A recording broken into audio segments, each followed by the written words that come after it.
Bonjour chers élèves.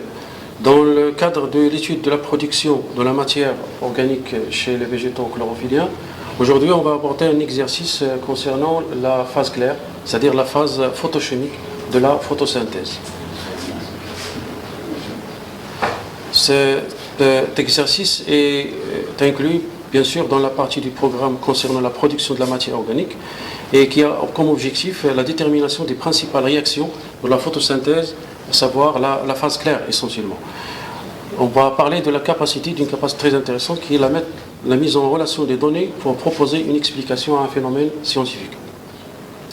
Comme situation initiale, on sait que la phase claire ou la phase photochimique de la photosynthèse aboutit à une production de dioxygène et de composés intermédiaires, les RH2, ou bien ce qu'on appelle les NADPH2. Et ce qu'on va faire dans cette séance, c'est qu'on va essayer de mettre en relation les données proposées par l'exercice pour déterminer l'origine du dioxygène et ensuite du composé intermédiaire. Alors, comme exercice, comme début, on a comme objectif la détermination de l'origine du dioxygène et du composé intermédiaire. Et pour cela, on propose l'exploitation des résultats de plusieurs expériences. Alors la première expérience avec laquelle on va commencer, c'est l'expérience d'Engelmann. Alors cette expérience commence par une préparation microscopique qui est réalisée en plaçant une algue verte, filamenteuse, entre lame et lamelle dans une goutte d'eau. Alors comme vous voyez, l'algue filamenteuse est constituée de plusieurs cellules adjacentes et ces cellules donc constituées par des parois, un noyau, des chloroplastes bien sûr dans le cytoplasme et puis le filament il est un petit peu très long. En deuxième étape, la préparation est ensuite éclairée par un spectre de lumière qui est une juxtaposition de bandes de lumière colorées qui correspondent toutes aux différentes longueurs d'onde du spectre de la lumière blanche. Ensuite, cette préparation, on va ajouter des bactéries mobiles qui recherchent le dioxygène, donc ils ont un attrait pour la présence du dioxygène et ces bactéries sont ensuite ajoutées à la préparation. Alors cette préparation bien sûr elle va être laissée et on va essayer d'observer le comportement des bactéries et représenter ce comportement après quelques minutes. Voilà. Donc ce qu'on nous demande maintenant c'est de décrire les résultats obtenus au niveau de l'expérience d'Engelmann et ensuite déduire ce qu'on peut bien sûr déduire de la description des résultats. Alors comme vous voyez, la répartition des bactéries, ici représentée en point noir, est un petit peu particulière. Les bactéries se regroupent essentiellement dans la partie éclairée par le rouge et aussi dans la partie éclairée essentiellement par le bleu et le violet. Alors ce comportement n'est pas aléatoire, c'est un comportement qu'on va essayer d'expliquer plus tard, sachant que ces bactéries sont essentiellement attirées, on le rappelle, par la présence du dioxygène. Donc pour la description des résultats, sous éclairement et par le spectre de la lumière blanche, on note que les bactéries se répartissent de façon bien déterminée autour de l'algue. Donc on observe ici une répartition bien particulière, alors qu'elles sont presque absentes au niveau des régions éclairées par le jaune et le vert ainsi que le rouge.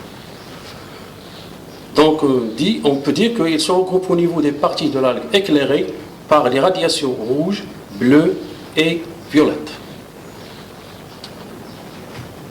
Alors maintenant on va passer à ce qu'on peut déduire donc, de ces résultats. Donc puisqu'on sait que ces bactéries sont attirées par la présence du dioxygène, donc leur présence ici signifie qu'il y a un dégagement du dioxygène très important au niveau des régions éclairées par le bleu, le violet ainsi que le rouge. Donc on peut déduire que les radiations rouge, bleu et violette stimulent l'activité photosynthétique et donc permettent le dégagement du dioxygène par l'algue. Très bien. Donc maintenant on va passer à la deuxième partie de cet exercice. Donc on va essayer de déterminer l'origine du dioxygène dégagé par la plante chlorophyllienne au cours de la photosynthèse. On propose pour cela des données d'une expérience dont les résultats vous seront donc présentés dans le document 2. Alors pour l'expérience, des algues vertes unicellulaires, donc constituées d'une seule cellule, sont cultivées dans un milieu nutritif constitué d'eau, et cette eau bien sûr renferme le dioxygène comme 16. et de substances minérales. Au temps zéro, c'est-à-dire au début de l'expérience, le milieu nutritif il contient autant de dioxygène dissous, bien sûr, dans le milieu, sous forme O de 18 que sous forme O de 16. Notons bien que les algues vertes, en plus de la phosphosynthèse, ont la capacité de respirer. Alors vous avez ici les résultats de l'expérience obtenus, où on représente donc l'évolution de la concentration du dioxygène dans le milieu en unité arbitraire en fonction du temps, bien sûr, en minutes. Ce qu'on nous demande, donc, on va essayer de déduire de la description des résultats représentés dans le document. La première étape, donc, c'est la description des résultats. Alors, vous avez donc dans notre graphe la représentation de la concentration du dioxygène en fonction du temps, et aussi on va intercaler des phases d'obscurité et des phases d'éclairement. Alors qu'est-ce qu'on note ici, comme vous voyez, c'est que depuis le début de l'expérience jusqu'à la 60e minute, on note une diminution très importante et progressive de la concentration du dioxygène 18 au niveau du milieu. Alors qu'au début, qu'est-ce qu'on note? Pour le dioxygène O16, on a une diminution de l'expérience à la 20e minute, puis on a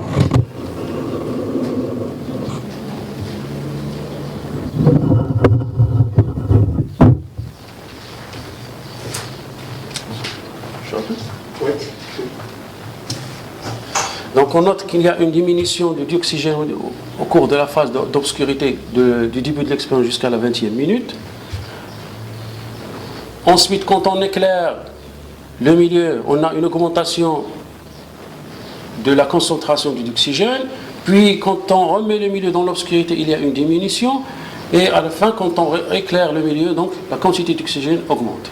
Donc ces variations nous permettent donc de dire que la concentration du dioxygène O18 connaît une diminution continue. Donc la diminution continue dont on a parlé. Depuis le début de l'expérience jusqu'à la 60e minute. Alors que pour la concentration de dioxygène 16, on note qu'il y a une diminution pendant la période d'obscurité, donc une diminution pendant la période d'obscurité, et qui revient donc à l'augmentation au cours de la période de l'éclairement. On déduit donc de ces données que l'augmentation du dioxygène au 16 au cours de la période éclairée signifie que l'origine du dioxygène est dégagée par la plante chlorophyllienne pendant la photosynthèse provient de l'oxydation de l'eau. Donc c'est l'eau, la molécule d'eau qui permet de dégager le dioxygène au 16 au cours de la photosynthèse par oxydation ou bien par ce qu'on appelle la photolyse de l'eau. Très bien. On passe maintenant à la troisième étape. Dans les conditions naturelles, on sait que le stroma du chloroplaste renferme un accepteur d'électrons qu'on va noter par R. Cet accepteur peut être soit à l'état oxydé, R, soit à l'état réduit, RH2.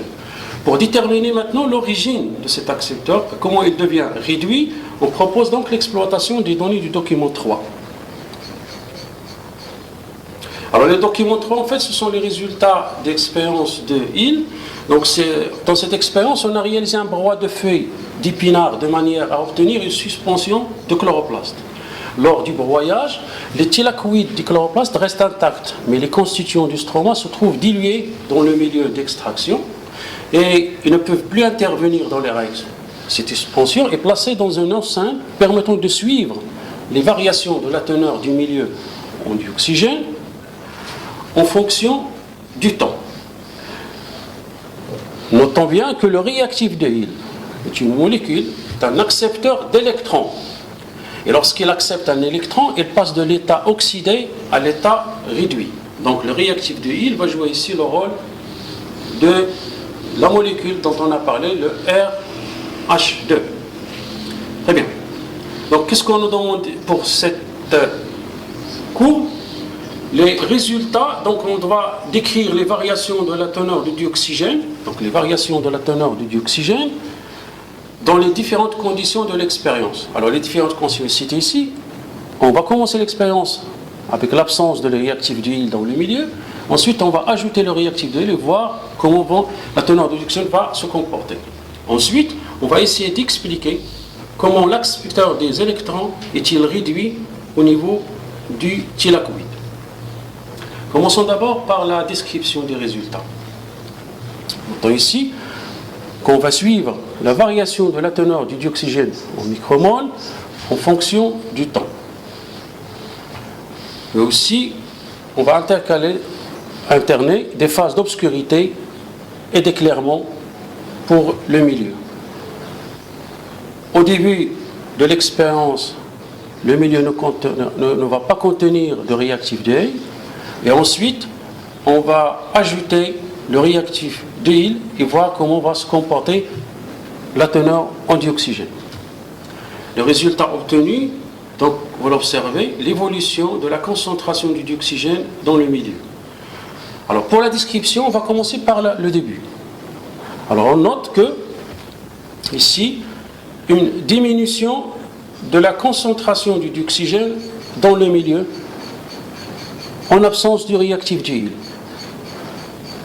En obscurité et sous éclairement. Ce qui veut dire qu'il y a une consommation du dioxygène par l'algue. On a dit que les algues respirent.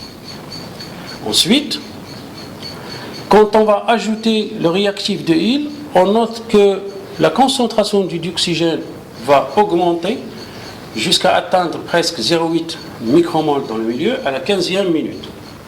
Donc, si vous voulez, pour la description, en absence du réactif de Hill dans le milieu, la teneur du milieu en dioxygène diminue progressivement à l'obscurité et sous éclairement. Alors qu'en présence de réactif de Hill dans le milieu, la teneur du milieu en dioxygène revient à augmenter de façon continue. Donc pour expliquer cela, donc, en absence de réactif de Hill, le dioxygène donc, il est consommé, mais en présence du réactif de Hill, il y a une oxydation de la molécule d'eau, et cette oxydation permet donc de libérer les protons et les électrons qui vont réduire le réactif de Hill et en même temps vont permettre le dégagement du dioxygène. Donc, en présence de réactif, comme accepteur d'électrons, les molécules de l'eau sont oxydées au niveau des thylakoïdes, de la du chloroplaste, ils libèrent les électrons et les protons H+. Cette réaction, que l'on met aussi la photolyse, cette réaction est accompagnée par le dégagement du dioxygène. Les électrons libérés sont acceptés par le réactif de Hill qui passe à l'état réduit. Donc, résumons maintenant pour conclure. Alors, dans l'état naturel, vous avez votre membrane thylakoïdale, et cette membrane, bien sûr, renferme la bicouche phospholipidique, ainsi que les deux photosystèmes 2 et 1. Alors, la membrane thylakoïdale, bien sûr, elle sépare l'espace intra-thylakoïdal du stroma. L'énergie lumineuse, ou bien la lumière, va stimuler les photosystèmes 2 et 1. Au niveau du photosystème 2, il y a une photolyse de l'eau, donc une oxydation de l'eau. La molécule d'eau donc libère les électrons et les protons. Alors les électrons vont se déplacer au niveau de la chaîne photosynthétique, mais il y a aussi une libération du dioxygène. On note aussi que le déplacement des électrons au niveau de la chaîne photosynthétique jusqu'à l'accepteur final, cet accepteur final qui est le NAD+, notre accepteur des électrons, qui va être réduit en se liant donc à des protons et aussi aux électrons pour donner donc notre accepteur final réduit, la forme réduite qui est le NADPH, H+, le RH2 dont on a parlé. Donc, comme vous voyez, on a pu expliquer d'abord l'origine du dioxygène dégagé par les plantes photosynthétiques, mais aussi expliquer l'origine des composés réduits intermédiaires formés à la fin de la phase claire. C'était tout. Merci.